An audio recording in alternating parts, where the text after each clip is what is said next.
people will say to me over and over and over again, I understand what you're saying. It makes a lot of sense. And I, of course, am operating at a much higher level than all of those people around me. And the people who really need to hear this message are not here today. They're back home watching a football game or whatever it is that they're doing. But they obviously wouldn't even come to this because I'm at such a much higher spiritual level. But I'm in the energy field of people who are always bringing me down. They're cruel, they're nasty, they're inconsiderate, they're not compassionate, they're vicious, they're hateful, they're any number of things that I don't want or can't tolerate in my life. And they bring me down. You've heard it, you've said it. They bring me down. My husband doesn't understand me. My boss doesn't get it. The people around me don't get it. It's a lousy, hateful world out there. There's a lot of people out there who are mean. There are a lot of people who are represented by those people that we quote call our enemies and so on. And I'm in that energy field and I can't help but being brought down. And I always ask myself, and I respond to that with imagine how Jesus would respond to such an observation. Like, I don't want to be over there with all of those thieves. You know, I can't go over there. I just can't be around them because they just bring me down. And you laugh because it's too absurd. Those prostitutes over there, they're just filthy. Those are just people that, they bring me down, so I stay away from them. I don't want to be around them. That wasn't his way. And I suggest to you that the reason that people with lower energies bring you down is not because it is them that are bringing you down, but it is because you join them in responding to them with the same energy that you despise. So if someone hates you and you hate them for hating you, you have responded to force with a counterforce. Anything above 200 is power. It's empowerment. Anything below 200 is force. If you get angry at somebody for being angry at you, if you get upset with somebody who is upsetting, if you get hateful towards someone who is acting hateful towards you, in your thoughts or in your actions, that is what it is that is bringing you down. But if you learn something else, something that St. Francis taught us in this prayer of St. Francis, this prayer isn't just a Catholic prayer. The prayer of Francesco is an 800-year-old technology for spiritual problem solving. Indeed, there is a spiritual solution to every problem. And energy moves from slow to high and low to fast, or reverse that, slow to fast and low to high. And that the lowest energies are the energies of the world of the physical. This hand looks like a solid mass, but if you look at it under a microscope, you know that it's not a solid mass. It's nothing but a bunch of molecules and atoms and subatomic particles all moving about. You know that. You know that inside there, despite what your eyes tell you, that inside here there is nothing but energy. And I've said a lot of things, and if there was an audiologist out there who was going to give you the energy report of the sound that was in this room, and all of the iridologist who was going to give you a report on all of the light in this room, you would discover that there are no problems in anything that was said or anything that you have seen. There are no problems in it. All they would do is show you, well, here's the energy. It would be a big scroll.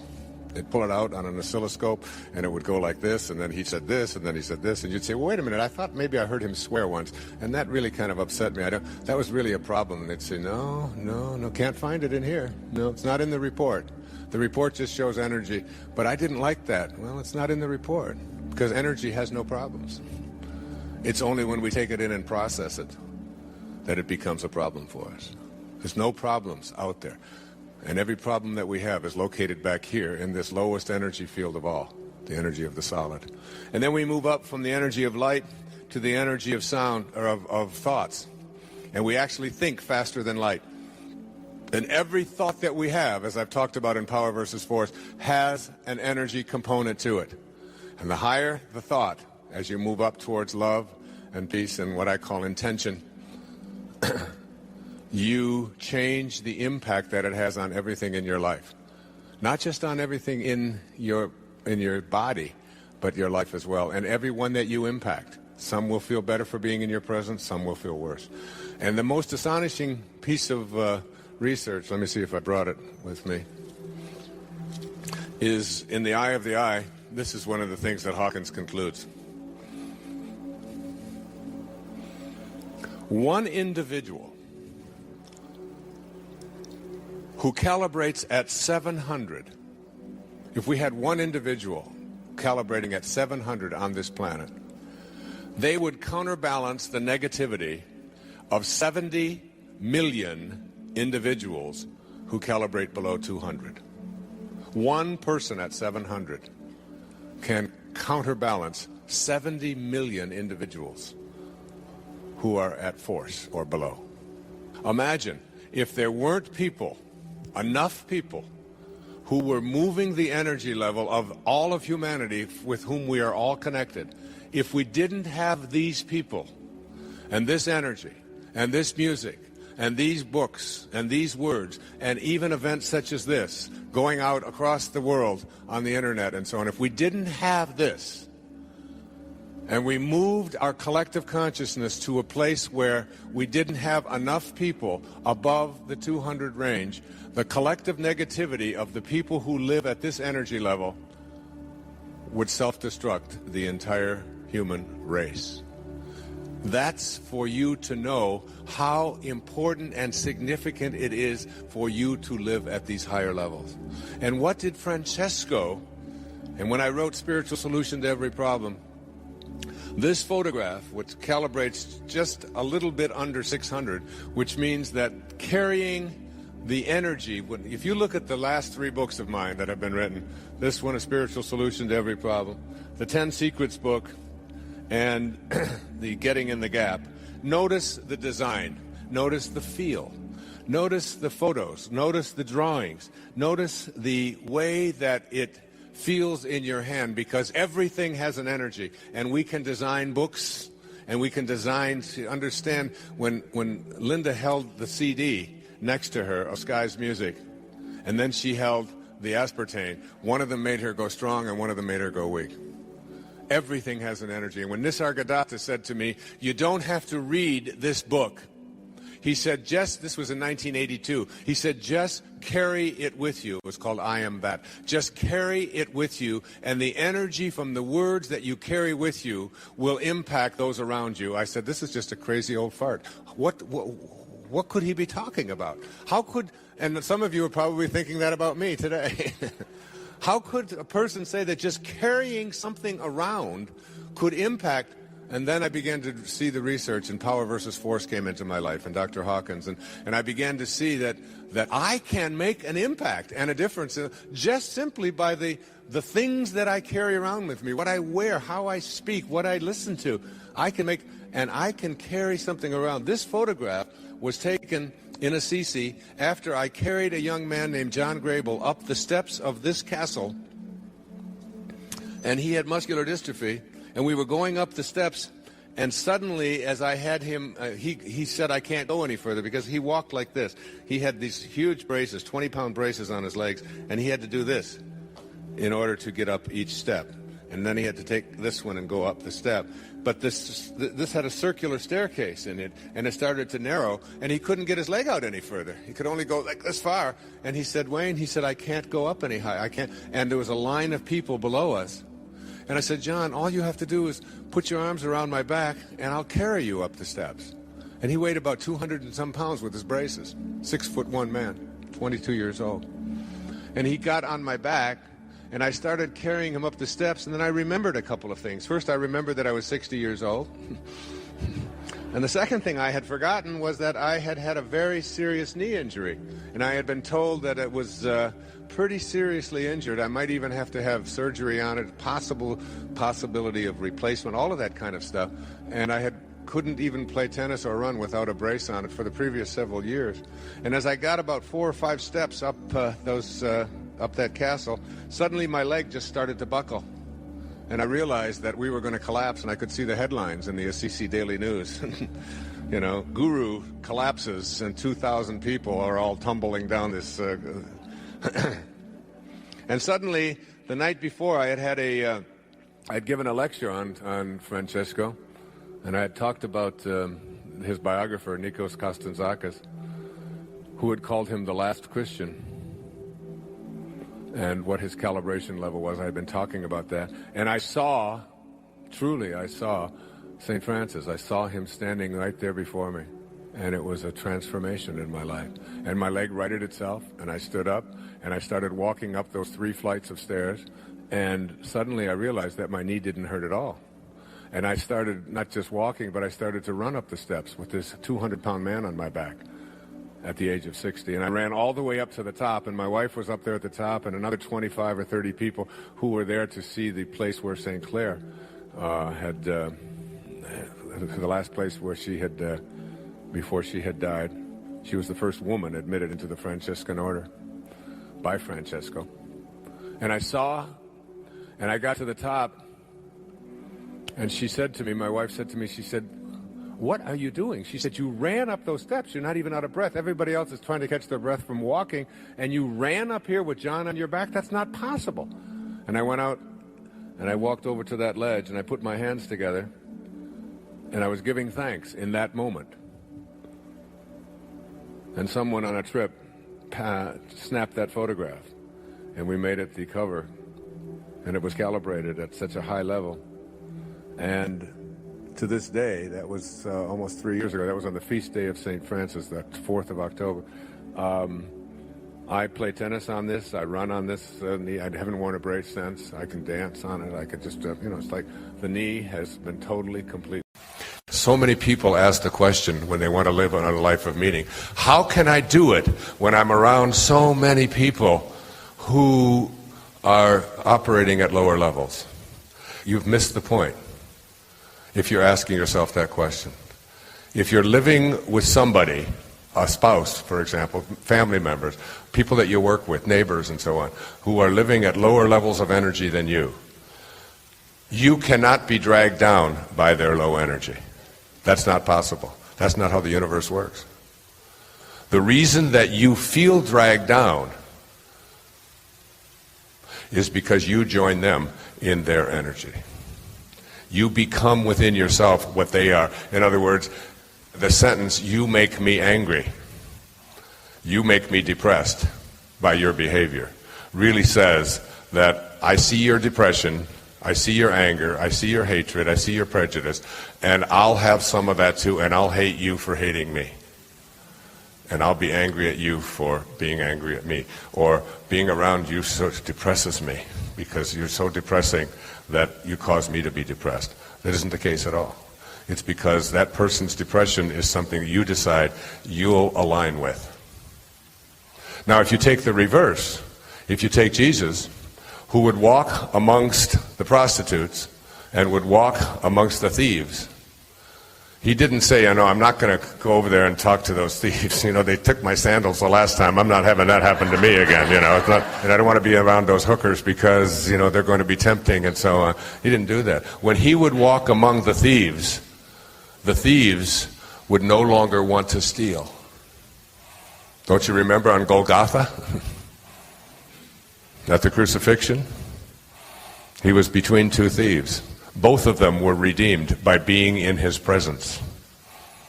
Even the least among you can do all that I have done, and even greater. That's where you have to be. You have to be in a place, and remember that no amount of your depression is going to undepress somebody else. See, mothers know this. I watch this with the mother of my children, Marcy, a woman I love very, very much. And I would watch her in the middle of the night.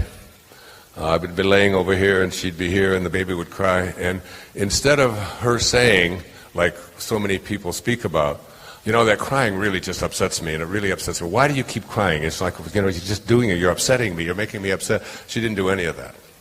She didn't say that babies crying would make me depressed. What she would say is, I will bring my high energy of love and healing and feeding to you, and this will help you to raise your level of happiness. And it always worked. For me, a surly waiter is a wonderful challenge. My kids will tell you that. If I get somebody in there and you can tell that they're in a hurry, they're not going to be a little bit rude, they've been rushed and all of that, I know I can turn this person around. And I'll even make it a contest. Say, just watch. It's going to happen. I'm going to get this person turned around. And all you have to do is say to them, I know you're having a tough time tonight, and you probably didn't want to have any more, but I said, you are so lucky tonight. You got somebody who came here to make your life as good as I can possibly make it tonight. Is there anything I can do to make this waiting experience happy for you? What's your name? Where'd you come from? You have an accent? What is it like where you live? And within minutes of just elevating my awareness and being happy and letting them know that this is going to be a pleasant experience for them.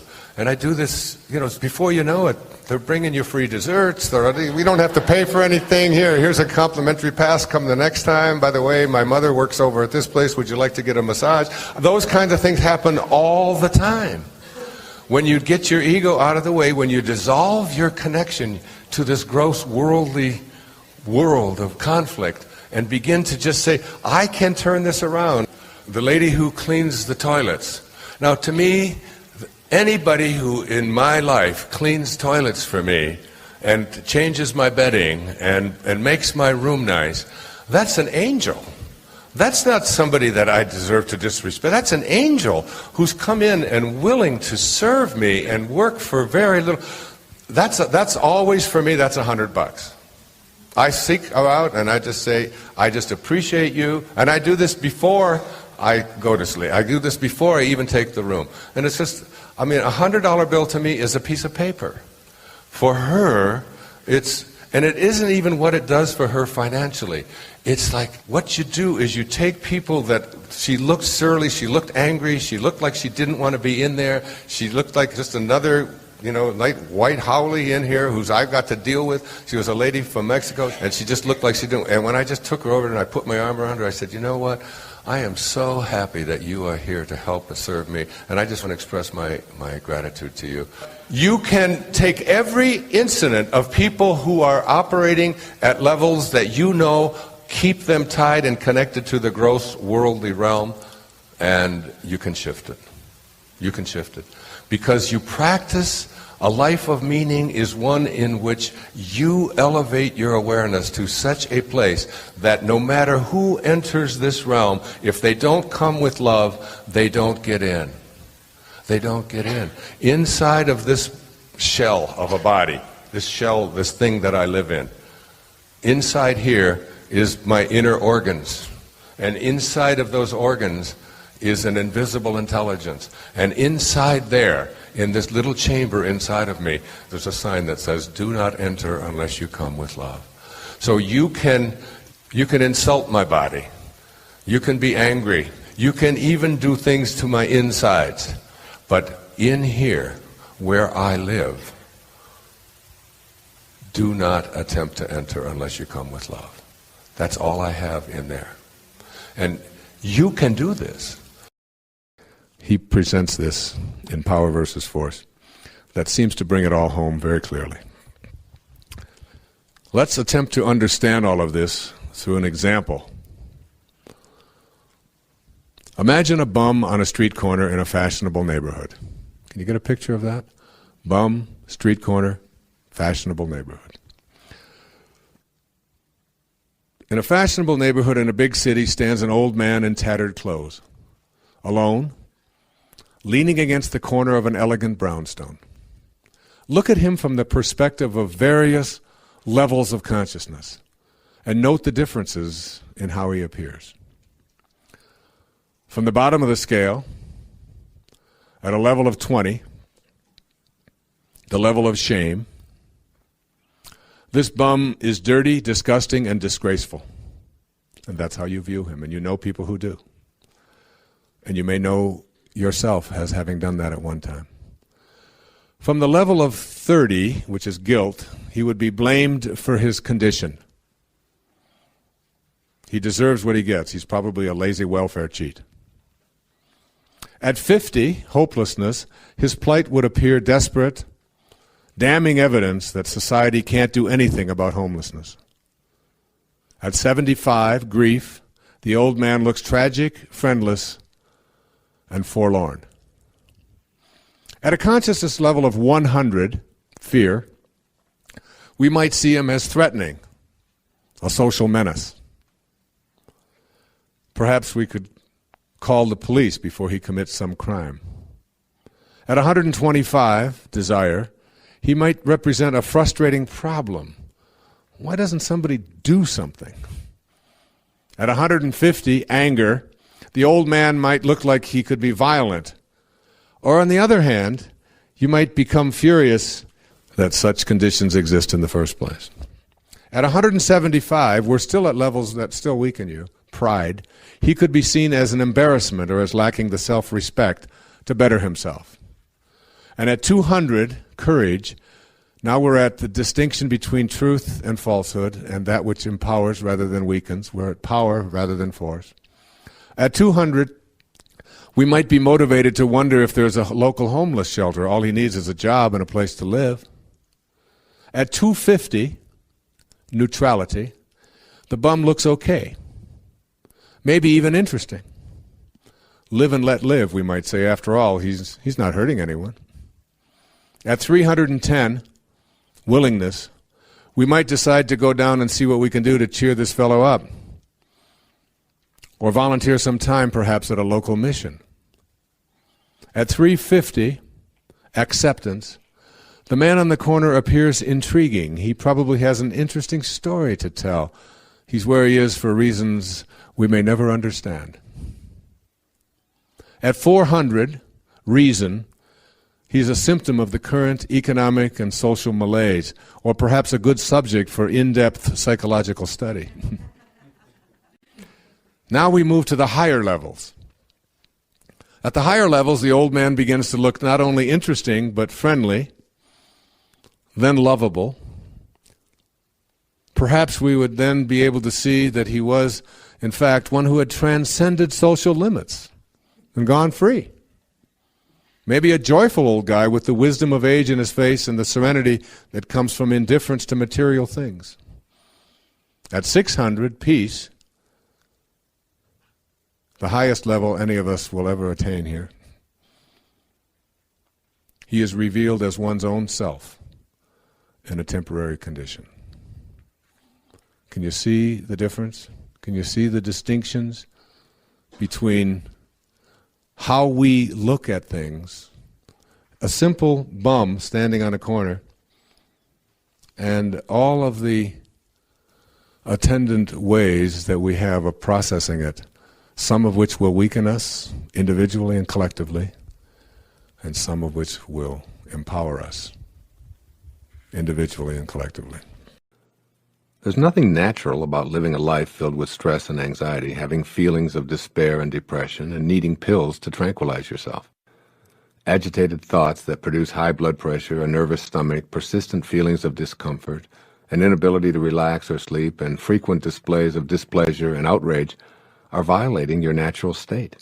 Believe it or not, you have the power to create the naturally stress-free and tranquil life you desire. You can utilize this power to attract frustration or joy, anxiety or peace. When you're in harmony with the 7 faces of intention, you can access and pull from the source of all in order to fulfill your intention of being stress-free and tranquil. So if it's natural to have feelings of well-being, why is it that we seem to experience so much unwellness and tension? The answer to this question provides you with the key that leads to the peaceful life you desire.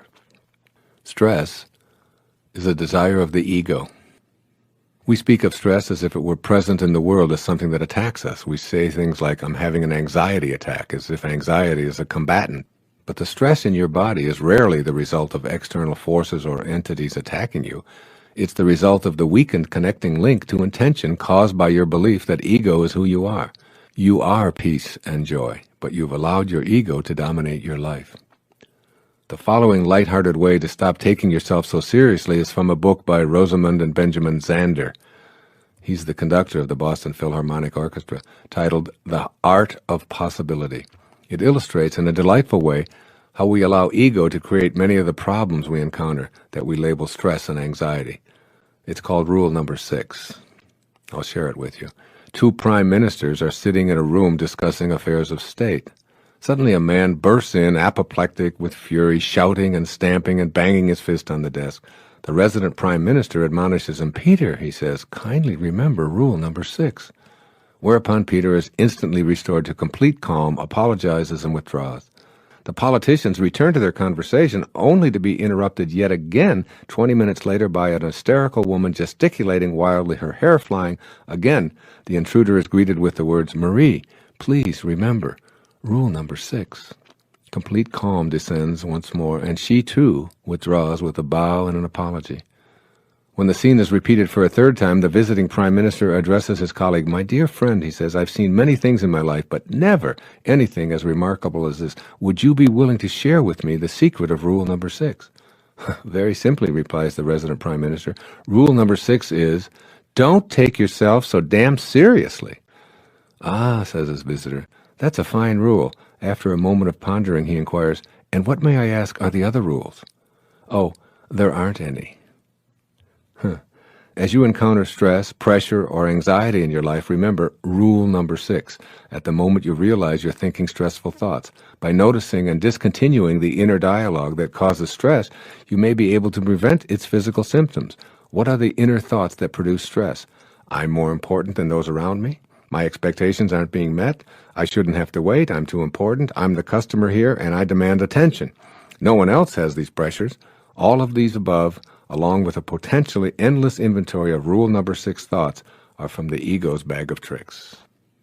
You aren't your work, your accomplishments, your possessions, your home, your family, your anything. You're an aspect of the power of intention, dressed in a physical human body, intended to experience and enjoy life on earth. This is the intention that you want to bring to the presence of stress. You must become conscious of the need to activate thought responses that match your intention. These new responses will become habitual and replace your old habit of responding in stress-producing ways. When you examine segments of stress-producing incidents, you always have a choice. Do I stay with thoughts that produce stress within me, or do I work to activate thoughts that make stress impossible? Here's another easy tool that will help you to replace the habit of choosing anxiety and stress. I call them 5 magic words. Here they are. I want to feel good. I want to feel good. Your intention here is to be tranquil and stress-free. When you feel good, you're connected to your intentions, regardless of what goes on around you or what others expect you to feel. Many events will transpire in which your conditioned response is to feel bad. Be aware of these outer incidents and say the 5 magic words. I want to feel good. In that precise moment, ask yourself if feeling bad is going to make the situation any better. You'll discover that the only thing that feeling bad accomplishes in response to outer situations is to plummet you into anxiety, despair, depression, and, of course, stress. Instead, ask yourself in that moment what thought you can have that will make you feel good. When you discover that it's responding with kindness and love to the bad feeling, which is quite different from wallowing around in it, you'll begin experiencing a shift in your emotional state. Now you're in vibrational harmony with your source, since the power of intention knows only peace, kindness, and love. I assure you that your decision to feel good is a way of connecting to spirit. It isn't an indifferent response to events. By feeling good, you become an instrument of peace, and it's through this channel that you eradicate problems. By feeling bad, you stay in the energy field that creates resistance to positive change and experience a stressful, anxious state as a byproduct. The things you call problems will perpetually present themselves to you. They'll never go away. Resolve one, and another one will surface. You'll never get it done. I urge you to simply accept the fact that you'll never get it all done and begin to live more fully in the only moment that you have, which is now. The secret to removing the harmful effects of feeling stressed and under pressure is to be in the now. Announce out loud to yourself and all who are willing to listen to you, I'm an incomplete being. I'll always be incomplete because I can never get it done. Therefore, I choose to feel good while I'm in the moment, attracting into my life the manifestations of my desires.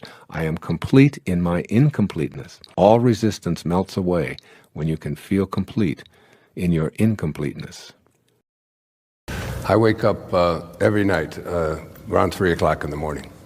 And there was a great poet, his name was Rumi, many, many years ago. He said, the morning breeze has secrets to tell you. Do not go back to sleep. Do not go back to sleep. Do not go back to sleep. And many of the books that I've written when I'm awakened, and there's something, what is it? What is it that awakens me? It's like I can almost tell you the exact time. It's like, because in a film I did years ago called The Shift, they show a clock, it's 3:13 a.m., almost to the second. Every single night, there's something. Is that angels? Is that divine source? Is that someone saying, this is your purpose, this is the time, there's no distractions? The thing we most want to say is that we're with you saying that all the time. Mm-hmm. So what's interesting to us is that that's the time that you decide to listen. Right. But there's nobody else around to distract me. And that's the important conversation to have. So what is it about that time? What is it that's happening there that makes you more resonant, that makes you more receptive? And it is that the momentum of your thought has stopped. So there is no contradictory vibration going on within you. So you're more likely to hear. The way we've been defining that most recently is that when you wake up in the morning, you have the potential of being in that highest frequency, because while you slumber, your point of attraction, the momentum of your point of attraction stops. So when you first wake up, before you begin thinking thoughts of what went wrong yesterday or what you have to do today, you're in your greatest potential of that pure positive energy. So if you can focus there and allow a little momentum to get going, what happens is it isn't something that just happens, it's something that you focus yourself into being. But when you focus yourself into that, you tune in, is the best way of describing it. You tune in to that source energy consciousness who has always been aware of everything you're doing, but there's a big difference when you tune into it and you consciously are aware of it. In other words, source is there for everyone all the time. We don't need to talk you into that. We're always there. But when you know it, when you're not doing that thing you do that is preventing you from knowing that, that's when you have those wonderful moments. And you can do that all the time. So sometimes you have beliefs that do not serve you. But when you first awaken, those beliefs are quiet enough that you can find a fresh one that comes from source, that is about who you really are and what you really know. Is the reverse of that if you awaken and you have a very positive thought? That is, I'm going to heal myself. Well, that's a wonderful thing. Once you get that momentum going, but if we were standing in your physical shoes, if the thought felt good, we'd think it. We'd think more about it. We'd talk about it. We'd write it down. We would discuss it with others. We would deliberately encourage that momentum. But if it's an uneasy thought, if it feels uncomfortable, then we would do our best to generalize it. The more specific you become in a thought, the more momentum. The more general you become in a thought, the slower the momentum. Can you have a thought, like I talk a lot about the I am discourses. I am as the name of source, another name for source. If you are feeling weak, but you have a thought saying, I am strong, I mean, that's one of the lines from the book of Joel. Let the weak man say, I am strong. If you continuously say, I am strong, or I am well, or I am healed, or I am wealthy, or I am positive, or I'm loving. It makes sense. It makes sense, but there is a effort factor, a backfiring factor that sometimes every subject is really two subjects, wanted and absence of it. So if you are feeling not strong, and you say, I am strong, which end of the stick are you activating? And what we've noticed is the more effort you are applying, usually you're trying to overcome what you've really got going on vibrationally with words. And instead of it working the way you want it to, it works in reverse, because when you're trying really hard, it's an indicator that you're trying to use your words and your actions and your affirmations to compensate for vibration that you didn't get started off on the right foot. We think affirmations are wonderful, but we would make sure that we are feeling really good when we affirm, because the universe doesn't hear what you say. The universe hears what you mean. I wrote a book years ago called Inspiration, using the two words inspire, inspirado, inspire, in spirit. There was a great teacher on this planet a couple of thousand years ago named Patanjali, and he said, when you are inspired by some great purpose, some extraordinary project, that all of your thoughts break their bonds, your mind transcends limitations, your consciousness expands in every direction, and you find yourself in a new and a great and a wonderful world. Perfect. And then he said, dormant forces, when you're inspired, dormant forces, faculties, and talents come alive. And you discover yourself to be a greater person by far than you've ever dreamt yourself to be. It's almost as if you discover yourself to be God or Source or the Tao or Divine Mind or whatever name we place on this source energy that you speak of and speak to us from. Authentic power comes from your soul, that magical place that is always within you. The examples of people who have large amounts of money but are purposeless in their soul are everywhere. Famous actors and actresses plagued by drug habits, committing suicide at what others thought of as the peak of their careers. Divorce rates among the very wealthy skyrocketing along with painful courtroom squabbles over who gets what. When you're on purpose, doing what you know you are here for, and forgetting about what will come into your life in the way of money and wealth, then ironically, money and wealth arrive in your life in amounts sufficient to provide you with a life of prosperity. And this is real magic in action. I can say this because it has always worked for me. When I chased after money, I never had enough. When I got my life on purpose and focused on giving of myself and everything that arrived in my life, then I was prosperous. What follows are some guidelines that you can use as you start to befriend your own miracle-making potential. First, of course, is to disdain all disbelief. Send scarcity out of your mind and refuse to have those kinds of thoughts. When an old, habitual scarcity thought begins to enter your consciousness, simply say, next. It will remind you that the old thought is now finished, and you are entering a new, prosperous thought process. Using next as a magic word will remind you to get on with the magic of believing, rather than the anguish of doubt. Study the world of matter, of all material possessions at the subatomic level. Begin to note that everything material is nothing more than empty space when viewed from a closer perspective. See the folly of making that material world your master. Just like your thoughts, the material world is limitless.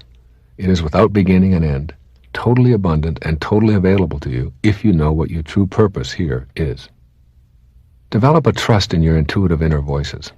It has been said that those who are classified as lucky are essentially those who go with their hunches rather than what others have prescribed. If you feel a strong inner inclination to change jobs or to try a particular investment, then place more trust in that hunch. This is your divine guidance encouraging you to take a risk, to ignore the ways of the herd, to be the unique individual that you are. Learn to trust your intuition and allow your physical body to travel the path that you are feeling within. Work at replacing thoughts within you that reflect the scarcity consciousness. If you elect to constantly tell the world what is missing in your life and how you can never get ahead, it is because you are in possession of an inner space that believes strongly in lacks. You can replace negative inner slogans with new thoughts that include abundance, plenty, bountifulness, profit, ease, and the like. When you see these thoughts as the way your universe is and process your world in these ways, the words and concepts will be your way of presenting yourself.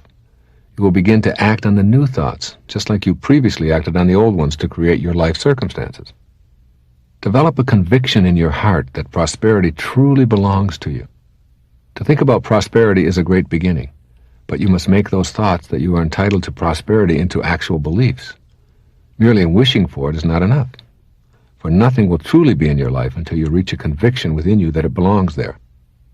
Trust in the divineness that you are, and that is the perfection of the universe. Remember, when you trust in yourself, you trust in the wisdom that created you. And obviously, when you doubt yourself, you question that same divine intelligence that brought you here. Surrender and relax about it, and you will know what to do. You no longer have to worry. Prosperity will indeed come to you, and you will be creating it in a magical way.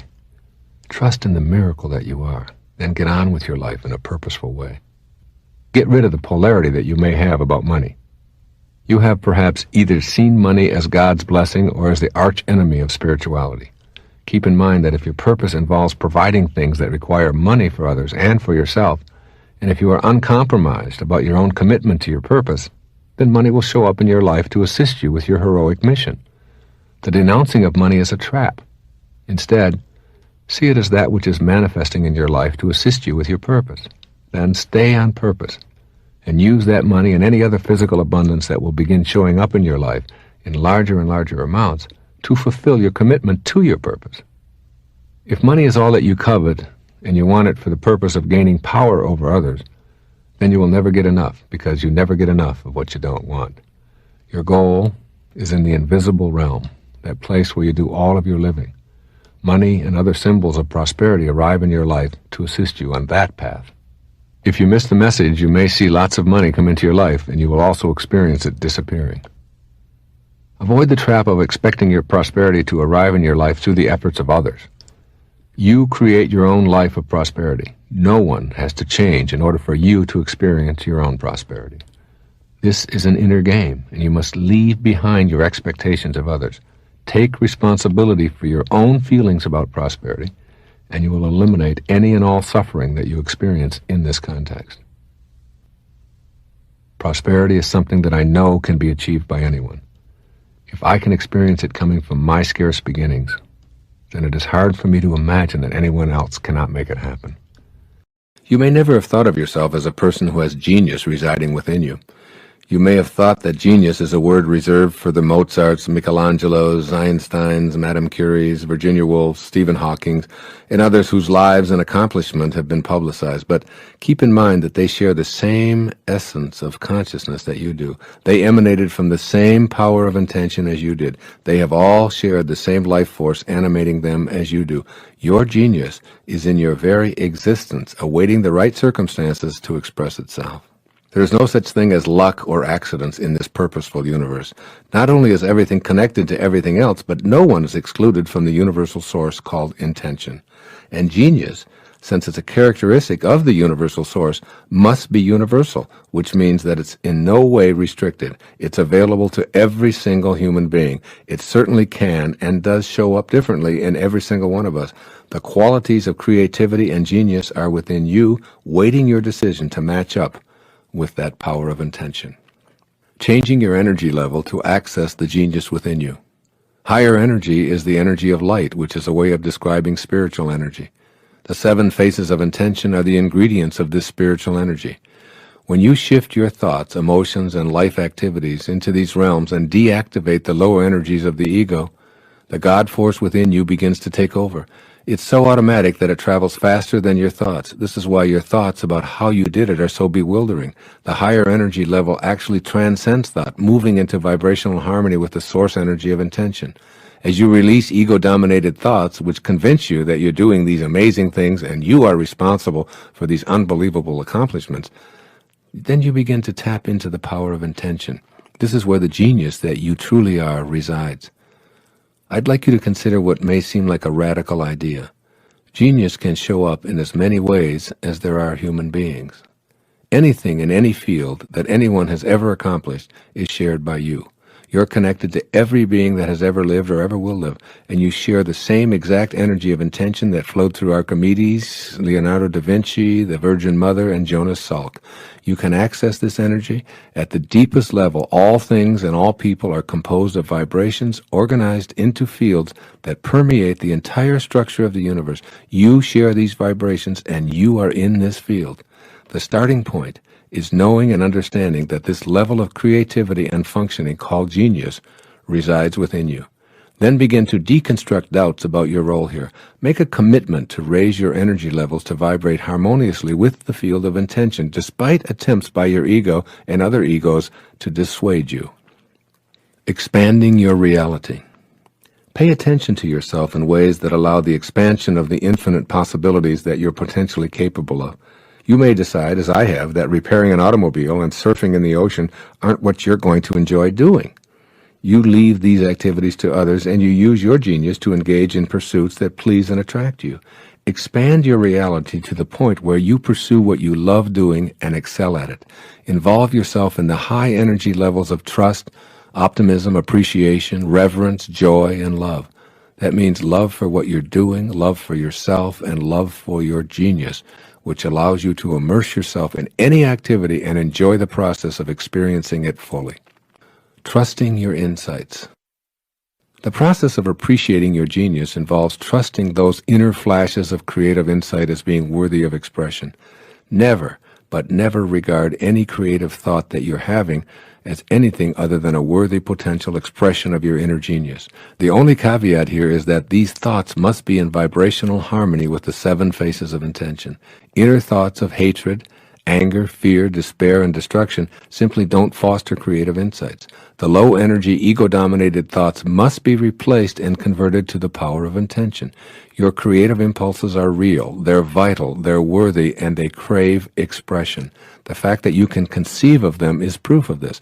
Your thoughts are real, they're pure energy, and they're telling you to pay attention and get that connecting link to the power of intention polished up through living at different levels than you've accepted as normal or ordinary.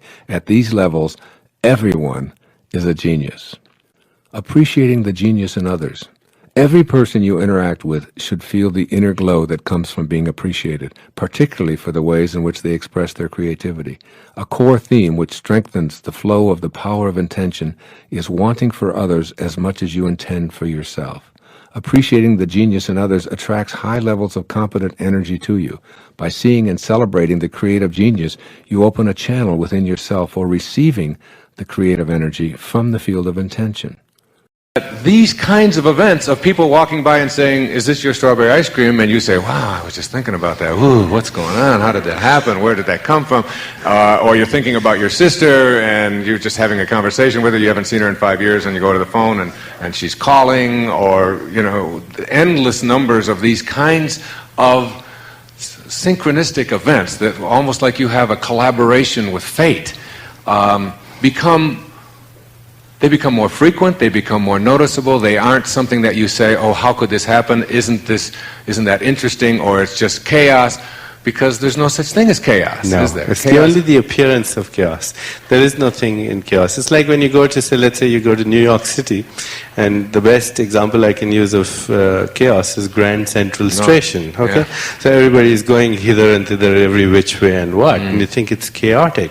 But each person is going to a specific destination. And not only that, if you were to announce a track change from track 11 to track 10, you'd see a further intensification of the chaos. But in fact, it is an elaboration of the underlying order. So in all this seeming chaos, there's an underlying order. And it's not only that you should go and get flowers wherever you go. The Vedic expression is, when you're in that state, then wherever you go, flowers will bloom. Yeah. You don't have to wait for them. You choose where you want to go, and the flowers will bloom on your path. Yeah, I believe that. I mean, I know that. I do.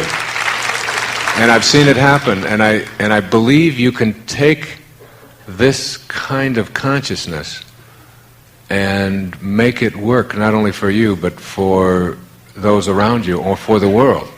That the thoughts, the images, the vision, the ability to manifest, to create what you want for yourself. You see, if enough of us in the world believe, for example, in a nuclear holocaust, just taking it to something that affects all of us, and certainly all of our children who are going to inherit this place from it. If enough of us believe that exists, doesn't it? I mean, that's a consciousness. And if enough of us believe it, we will collectively begin to act upon that consciousness, that fear, if you will. Because fear is really, when you, to me there's like fear and love in there.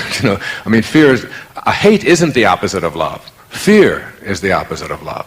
When you eradicate the fear, like if I'm afraid of something happening, an opinion that somebody might have of me, somebody doing something to me that might not, somebody taking my money away from me, somebody, an IRS audit, whatever it may be that is fearful, I'm creating those pheromones that you were talking about, those fearful pheromones. I like that. That could be a rock group. The fearful pheromones. Watch, they'll be on TV tomorrow.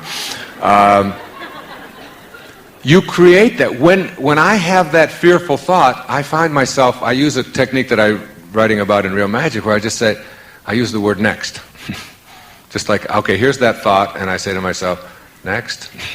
Like that thought, I don't need that fearful thought, or that fearful thought is going to create the very thing that it is that I'm anticipating. So I just remind myself of next, and the stress inside, the anxiety, whatever, seems to dissipate, and I substitute fear with love, with harmony, with bliss, with ease, with whatever you want to call that. And the minute that I do that, the minute that I just shift that thought, my physiology changes. I am creating molecules with my mind that create love and harmony instead of fear, and the problem is gone. Unconditional love is really nothing more than the absence of fear. The ego is where fears originate, with constant messages that you are incomplete and need more, that you need to win to be better in comparison to others. With its unceasing pressure, the ego keeps you in a constant state of turmoil and anxiety. Here is where all fears are birthed and nurtured within you. To accept unconditional love as your premise for living, you will have to tell the ego that there is no need to prove anything, and that all you want or hope for is already here. With this kind of declaration, fear is removed from your life and is replaced with love. Remember the biblical quote, "Perfect love casteth out all fear." The world you live in is an intelligent system in which every moving part is coordinated by every other moving part. There's a universal life force that supports and orchestrates everything. It all works together in perfect harmony. You are one of those moving parts. You showed up here in this body that you inhabit, precisely on time. Your body will leave here with the same precision. You're an essential piece of this complex system. Here you are in this intelligent system that has no beginnings and no ends, in which all of the galaxies move in harmony with each other. You must have shown up here for a reason. Khalil Gibran said, "When you are born, your work is placed in your heart." Take a moment right now and point to yourself. Your finger is very likely pointing right at your heart, not at your brain, but at your heart. This is who you are. The constant beating of your heart in and out and in, is a symbol of your infinite connection to the always present heartbeat of God, or the universal intelligence.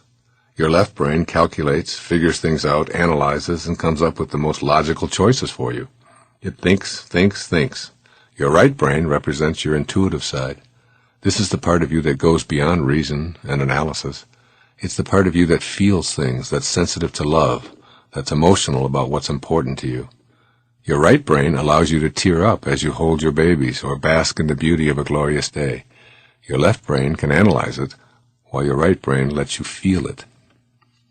Pick a situation and ask yourself if what you know or what you feel is most important to you. Generally, what you'll take care of first depends on the situation and circumstances you're in. Your intellect can be figuring out exactly how you're supposed to act in a relationship when things are collapsing or when they're rapturous. And then there are times when what you feel will supersede what you know.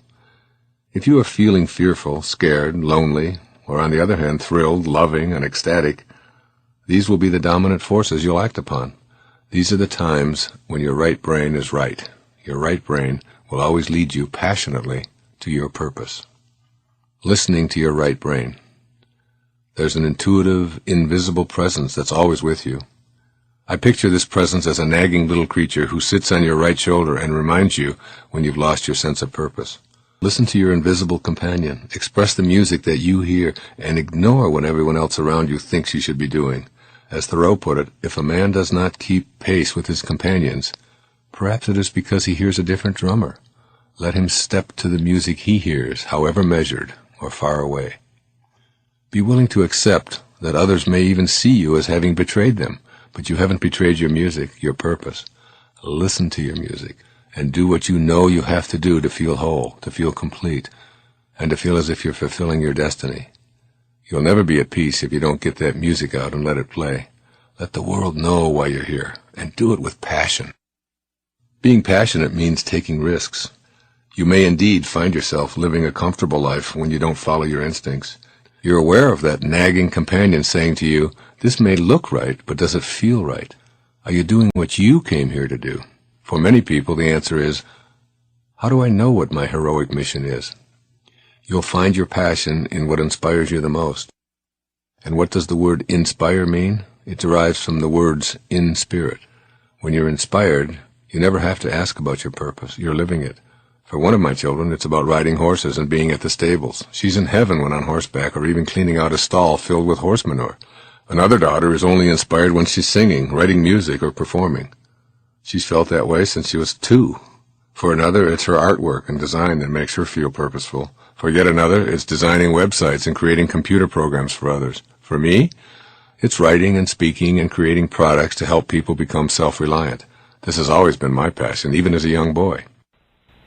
When I go before an audience and I sit down to meditate, I repeat the mantra, "How may I serve? How may I serve? How may I serve?" How can I get my ego out of this presentation, out of this program, out of what it is that I am doing, and my needs to have rewards and to have applause and to have people tell me how wonderful I am? How can I get all of that out?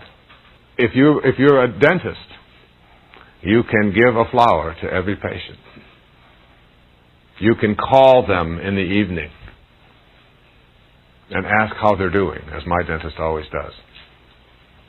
You can make your waiting room a place where people look forward to coming by putting in programs like this for people to listen to while they're being drilled on. It doesn't make any difference. If you're a cab driver, you can make your cab a place of service. You can do a little bit extra. And the irony is, when you turn your life over to being a statesman and ultimately to being a spiritual being, this attitude allows this free-flowing, unconditional, loving energy that is the divine universe, that is God, to enter into your life. And it just keeps going. You're just keeping the channels open, folks. That's all you're doing. You're just keeping it open. And you're aware of every little cue that comes along that blocks that channel. The minute that it's there, it's an angry thought, it's a judgmental thought, it's a stressful thought. The minute that it shows up, you replace it with an attitude of service, gratitude, generosity, and it leaves. The part of you that knows, the part of you that is infinite, as the poet suggests, the part of you that is every place, is also in all that you would like to see show up in your life. And if you keep a generous, grateful, serving attitude, you'll never block it. Thank you.